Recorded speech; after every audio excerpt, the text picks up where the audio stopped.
Buongiorno, Barbara Braghin, l'Empatico Giornale. Sono qui all'inaugurazione dell'azienda Mancinnadia, qui a Riva di Ariano nel Polesine, che è stata completamente ricostruita dopo l'incendio di 2 anni fa. Ho il piacere e l'onore di avere qui vicino a me Andrea De Agostini, che è il figlio di Marco, l'amministratore e socio dell'azienda.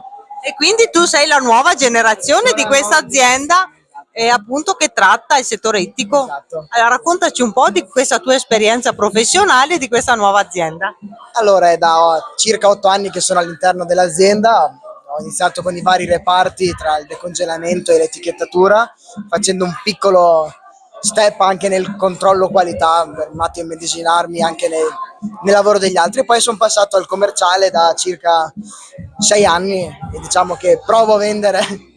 Ascoltami, allora l'azienda è stata ristrutturata, l'anno scorso insomma è stato un momento duro per voi, però vi siete rimboccati le maniche e oggi siamo qua.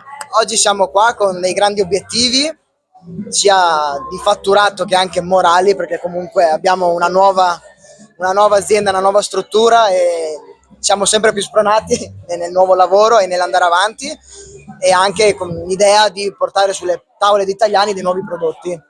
Allora, che dire?